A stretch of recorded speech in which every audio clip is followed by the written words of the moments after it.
क्या आप जानते हैं आज के टाइम में हर 3 में से एक फैमिली को कैंसर अफेक्ट कर रहा है या कर चुका है।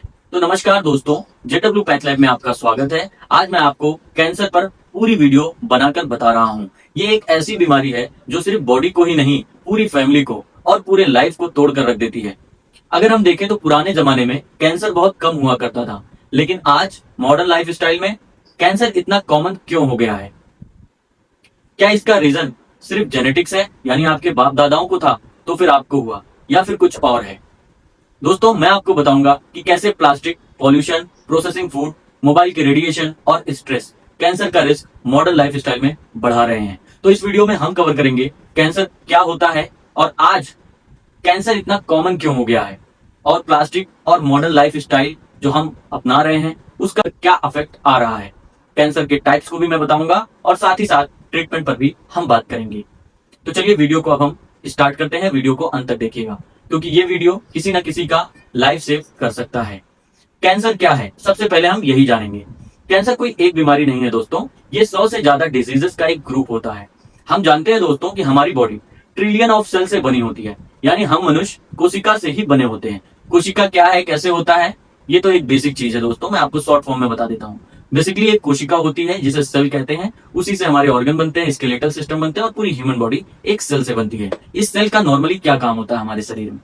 ये सेल दोस्तों नॉर्मली सेल ये ग्रो करते हैं और फिर एक टाइम के बाद डैमेज हो जाते हैं और फिर ये सेल खुद ही मर जाते हैं, जिसे मेडिकल भाषा में एपोप्टोसिस कहते हैं। ये प्रक्रिया सामान्य है जो चलती है और हमारी लाइफ भी इसके साथ चलती रहती है। लेकिन अब दिक्कत ये होती है कि कैंसर में ये सिस्टम फेल हो जाता है, यानी अब यही सेल हमारी बिना कंट्रोल के ग्रो होती रहती हैं और मरना बंद कर देती हैं और हेल्दी ऑर्गन्स को डैमेज करने लगती हैं। तो इसी अनकंट्रोल्ड ग्रोथ को कहते हैं ट्यूमर। और अगर यही सेल बॉडी के दूसरे पार्ट्स में भी फैल जाए तो उसे हम कहते हैं मेटास्टेसिस, जो कैंसर का सबसे भयानक रूप होता है। मॉडर्न टाइम में कैंसर इतना कॉमन आखिर हो कैसे गया? पहला मैं बताऊंगा आपको प्लास्टिक। प्लास्टिक को मैं कह रहा हूं साइलेंट किलर, क्योंकि ये इस तरह से आपके जीवन में हावी हो चुका है कि आपको पता भी नहीं है और ये कैंसर का सबसे बड़ा रिस्क पैदा कर रहा है। हाँ दोस्तों, मैं ऐसे ही कुछ नहीं कह रहा हूं, मैं फैक्ट्स पर बात करूंगा। तो आज हम बताएंगे आपको कि प्लास्टिक बोतल से पानी पीना या प्लास्टिक बॉक्स में खाना खाना या प्लास्टिक स्पून, प्लेट, माइक्रोवेव में प्लास्टिक यूज कर रहे हैं तो इसका हमारे दैनिक जीवन पर क्या इफेक्ट हो रहा है। दोस्तों, मैं आपको बता दूं, हर प्लास्टिक कुछ केमिकल से मिलकर बना होता है, जैसे कि बीपीए और पीएच थैलेट्स। ये दोनों ही केमिकल हमारे शरीर के हार्मोन को इम्बैलेंस कर देते हैं। सामान्य भाषा में ये केमिकल अगर हमारे शरीर में चले जाएं तो ये हमारे कोशिका को, जो हमारा नॉर्मली ग्रो हो रहा, मर रहा है, उसको डिस्टर्ब कर देते हैं और वो ही कैंसर का कारण बनती है। तो ये दो केमिकल याद रखना, बीपीए, पीएच थैलेट्स। अब ये chemical mostly breast cancer, prostate cancer, thyroid cancer, इन तीनों का ही रिस्क बढ़ा देते हैं, जो कि हमें कॉमनली देखने को मिल रहा है। तो इसीलिए कहा जाता है प्लास्टिक का आप वन टाइम यूज कीजिए। कहीं भी हमने देखा नहीं है अभी तक कि प्लास्टिक पे बहुत ज्यादा अवेयरनेस हो, और ये प्लास्टिक हर घर में पहुंच चुका है। यहां तक कि एक प्लास्टिक हम लोग साल भर यूज कर रहे हैं। अब आप बताओ, कोई प्लास्टिक है, अगर उसको गर्म जगह रखोगे तो उसके केमिकल्स निकलेंगे या नहीं निकलेंगे? और वो धीरे धीरे पानी में घुल रहे हैं और हमारे शरीर में धीरे धीरे इकट्ठा हो, जो कि हमारे सेल को डिस्टर्ब करता है। तो आज ही प्लास्टिक को आप कम से कम यूज करिए। वन टाइम यूज किया जाता है, उसके बाद क्रश करके फेंकना होता है। ये प्लास्टिक का आपको ये चीज जानना जरूरी है। दूसरी चीज हमारी है जो मॉडर्न लाइफ स्टाइल में हम लेके चल रहे हैं, वो है प्रोसेस्ड फूड या फिर जंक फूड।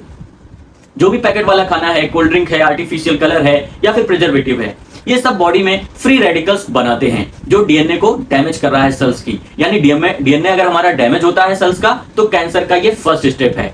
तीसरा पॉल्यूशन होता है और केमिकल्स होते हैं, जैसे कि व्हीकल हम देख रहे हैं, स्मोक बहुत ज्यादा हो रहा है, फैक्ट्री के पॉल्यूशन हो गए, पेस्टिसाइड्स हो गए, इंसेक्टिसाइड्स हो गए। ये हमारे लंग, ब्लड और लीवर के थ्रू बॉडी में जाकर सेल्स को म्यूटेट कर देते हैं और यही सेल म्यूटेट होकर अनकंट्रोल ग्रोथ करते हैं और बाद में कैंसर का कारण बन रहे हैं। फोर्थ हमारा जो रीजन है वो है मोबाइल, स्ट्रेस और स्लीप। ये भी बहुत इंपॉर्टेंट है। लेट नाइट मोबाइल यूज करना, पुअर स्लीप या फिर क्रॉनिक स्ट्रेस, ये इम्यून सिस्टम को कमजोर कर रहा है। और जब हमारी इम्यून सिस्टम यानी प्रतिरक्षा क्षमता अगर कम हो जाएगी तो कैंसर सेल को रोकने वाला जो हमारा इम्यूनिटी है, रक्षा तंत्र है, वही खराब हो जाएगा, वही सो जाएगा। तो फिर कैंसर की सेल हमारे ऊपर पूरी तरह से हावी हो जाती है। तो ये फोर्थ रीजन हो गया। अब हम जानेंगे कि कैंसर के मेन कितने टाइप्स होते हैं। साथियों, कैंसर मेनली 5 प्रकार का होता है। पहले वाले को हम बोलते हैं कार्सिनोमा। कार्सिनोमा जब भी वर्ड आएगा तो ये कैंसर होता है स्किन में, लंग्स में, ब्रेस्ट में और सबसे कॉमन सर्विक्स में कार्सिनोमा होता है। दूसरा होता है सारकोमा। सारकोमा उस कैंसर सेल को कहेंगे जो ग्रो होती है बोन में, हमारे मसल्स में या हमारे कनेक्टिव टिश्यूज में, तो ऐसे कैंसर सेल को सारकोमा वर्ड दिया गया है। इसी तरह से ल्यूकीमिया होता है। ल्यूकीमिया ब्लड में होता है, यानी ब्लड कैंसर हो गया, बोन मैरो से स्टार्ट होना, ठीक है, बोन मैरो में कैंसर होना, ये हमारा ल्यूकीमिया में आता है। इसके बाद फोर्थ हमारा कैंसर का टाइप है लिम्फोमा। लिम्फोमा यानी हमारे लिम्फेटिक सिस्टम में कैंसर सेल का ग्रो हो जाना, तो लिम्फ नोड्स हो गए या फिर इम्यून सिस्टम का कैंसर, ये सभी लिम्फोमा कैंसर के टाइप्स होते हैं। एंड फिफ्थ हमारा होता है brain and nervous system cancer. तो ये 5 प्रकार के कैंसर के टाइप्स होते हैं जो हमें देखने को मिलते हैं। अच्छा, कैंसर का ट्रीटमेंट के क्या क्या ऑप्शन है? अगर किसी को होता है तो बेसिकली क्या क्या हमारे पास ऑप्शन है? तो फर्स्ट ऑप्शन यही है कि सर्जरी कर लिया जाए। अगर कैंसर अर्ली स्टेज में है तो ट्यूमर को हम फिजिकली रिमूव कर सकते हैं और ये किया भी जाता है। दूसरी चीज होती है कि रेडियोथेरेपी। रेडियोथेरेपी एक हाई एनर्जी रेडिएशन होती है जो कैंसर सेल को डिस्ट्रॉय करने के लिए काम में लाई जाती है।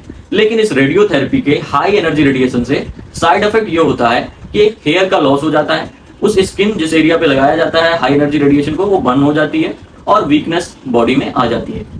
थर्ड हमारा ऑप्शन है कीमोथेरेपी का। कीमोथेरेपी में हम स्ट्रॉन्ग मेडिसिन का यूज करते हैं जो कैंसर सेल को मार देती हैं, लेकिन हेल्दी सेल को भी ये अफेक्ट कर देती हैं, तो इसलिए कीमोथेरेपी का थोड़ा सा ये डिसएडवांटेज भी है। और हेल्दी सेल के नुकसान होने से कुछ सिम्टम्स आ सकते हैं, जैसे कि नोजिया आ सकता है, आपको वॉमिटिंग हो सकता है, उल्टी आ सकती है और हेयर लॉस उसमें हो सकता है। इसी तरह से फोर्थ ऑप्शन कैंसर का टारगेटेड थेरेपी होता है। टारगेटेड थेरेपी को एक स्मार्ट ट्रीटमेंट कहा गया है क्योंकि इसमें सिर्फ कैंसर सेल को ही टारगेट किया जाता है और हेल्दी सेल को जो है इसमें डिस्टर्ब नहीं किया जाता है। तो टारगेट थेरेपी का ये एडवांटेज होता है, इसमें सिर्फ आपके कैंसर सेल को ही मारा जाता है। लास्ट 5th नंबर का इम्यूनोथेरेपी है। इम्यूनोथेरेपी फ्यूचर का सबसे प्रॉमिसिंग ट्रीटमेंट है जिस पर दुनिया की पूरी उम्मीदें हैं। इम्यूनोथेरेपी क्या है मैं आपको बताता हूं। बॉडी के इम्यून सिस्टम को इतना विकसित कर दो कि कैंसर से लड़ने के लिए ट्रेन हो जाए, इसे ही हम इम्यूनोथेरेपी कहते हैं। यानी हमारी प्रतिरक्षा क्षमता को इतना बढ़ा दो कि वो खुद ही कैंसर सेल को मार दे। ऐसे ही इम्यूनोथेरेपी पे काम हो रहा है और ये हमारे लिए सबसे बेस्ट ट्रीटमेंट होगा फ्यूचर में, हम ऐसी आशा। तो इस वीडियो को लाइक करो दोस्तों और शेयर करो, क्योंकि आपका ये शेयर शायद किसी की लाइफ बचा सकता है और वो कैंसर से बचने का तरीका जान सकता है। तो कमेंट में लिखो कैंसर अवेयरनेस। तो दोस्तों इसी के साथ मैं आपसे इजाजत चाहता हूँ। नमस्कार, धन्यवाद।